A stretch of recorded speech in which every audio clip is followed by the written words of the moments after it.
Welcome to Tiny Pep Talks for Stepparents, a short weekly podcast with new episodes every Sunday. For today's pep talk, co-parenting with a narcissist. My sister got divorced a few years ago, and her kids are just now getting old enough to call shit out when they see it, like her teen dubbing their group text former full family. Her dad didn't like that much and changed it back to just their names. In retaliation, she immediately renamed it Rule 1 of Divorce Club is to not talk about Divorce Club. First of all, friggin' hilarious. Secondly, it is okay to name the thing what it is. In this case, my niece stating outright that her parents are divorced, which in turn is her acknowledging her divorce grief. Or, in the case of a narcissist, which my sister's ex also happens to be, naming them as high conflict. Because, boy oh boy, will you get a ton of different search results if you're looking for co-parenting versus high conflict co-parenting, a phrase that's actually kind of misleading because you really can't co-parent with a high conflict ex. But damned if our partners don't continually think that they can. Like someday the ex is going to come around and suddenly become reasonable. Like someday this brief phase of the ex being difficult will all be behind us and we'll co-parent like champs. I remember the first time I brought up, very hesitantly, because we'd only been going out like 6 months and I didn't want to overstep, some concerns that I had about Dan's ex calling all the shots whenever it came to their kid. Dan kind of chuckled dismissively and reassured me that, oh, no, I was totally misreading the situation. He and his ex were friends who really cared about what was best for each other and they truly wanted each other to be happy. I mean, sure, sometimes she's a little selfish with our daughter's time, he acknowledged, but she really does support my relationship with her.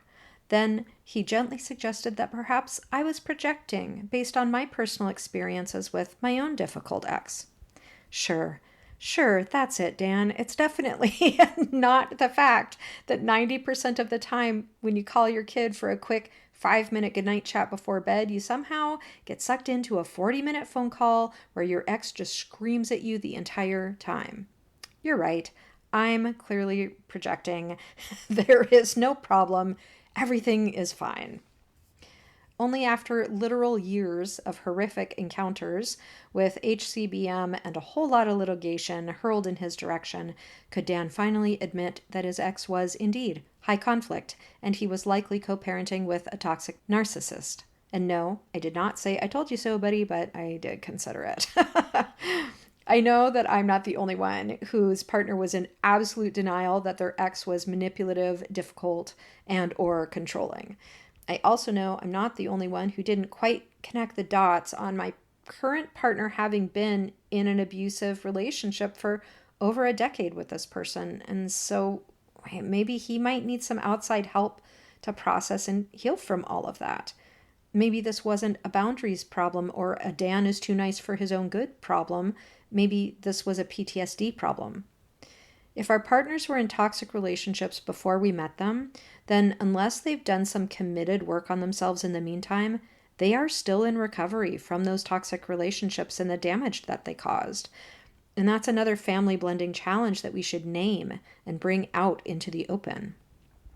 Whether we're acknowledging the ex as high conflict, recognizing our partner's response to their ex as abuse recovery, or realizing that divorce grief might be driving our stepkids' behavior, naming the things gives us power over the things, gives us the correct words and phrases we need to use when we're out there frantically searching for help.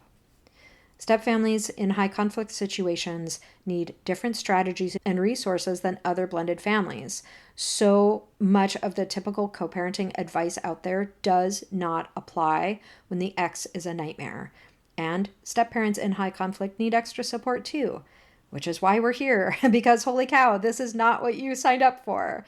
And that is one more thing that it's okay to name out loud. If you've been listening to this by podcast, please check the show notes for a link to the full transcript over on Substack, along with a ton of other resources, including an entire full-length podcast episode on Dan's PTSD and how it affected our relationship. We hope to see you over there.